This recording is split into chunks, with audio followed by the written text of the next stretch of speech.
আসসালামু আলাইকুম, welcome to my channel. আজকে আমি কাঁঠালের বিচি দিয়ে দেশি মুরগি রান্না করব। প্রথমে কাঁঠালের বিচিগুলোকে খোসা ছাড়িয়ে নিয়েছি। এখন একটা পাত্রে পানি দিয়ে এটাকে সিদ্ধ করে নেব। আর এই যে দেখুন মুরগিটা।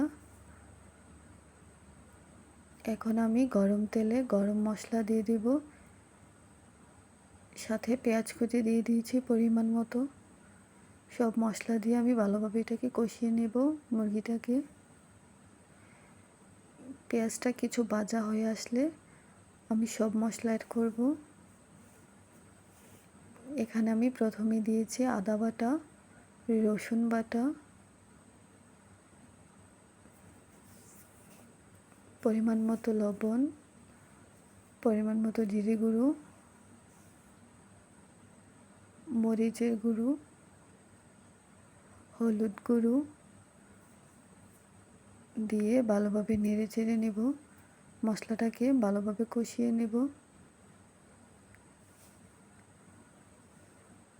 মশলাটা ভালোভাবে কষানোর জন্য আমি সামান্য পরিমাণ পানি অ্যাড করেছি।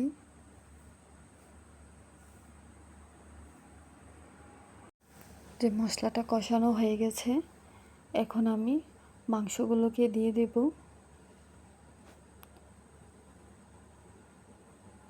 মাংসগুলোকে দিয়ে ভালোভাবে একটু নেড়ে চেড়ে নেব।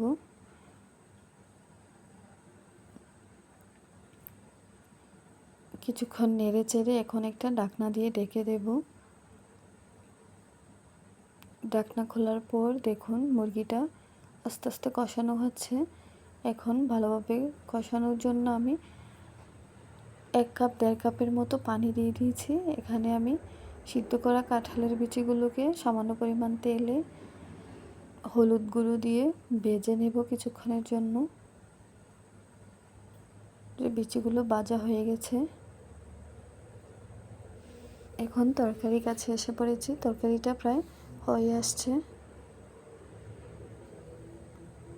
তরকারিটা কিছু হয়ে আসলে আমি কাঁঠালের বিচিগুলোকে দিয়ে দেব।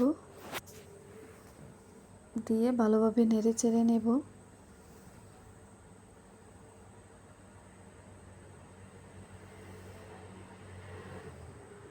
এটাকে ভালোভাবে সিদ্ধ হওয়ার জন্য এখন আমি ঢেকে দেব। ঢাকনা খোলার পর দেখুন মাংসটা আমার হয়ে গেছে, কষানো হয়ে গেছে। এখন আমি পরিমাণ মতো পানি অ্যাড করে দেব। পানি অ্যাড করে আমি বলক আসার পর 2-4টা তারপর আমি তুলে ফেলবো। এই যে আমার তরকারিটা হয়ে গেছে। দেখুন মাশাআল্লাহ কি সুন্দর লাগছে, কি সুন্দর লোভনীয়, খুব মজা হয়েছে। আপনারা চাইলে এভাবে বাসায় ট্রাই করে দেখবেন।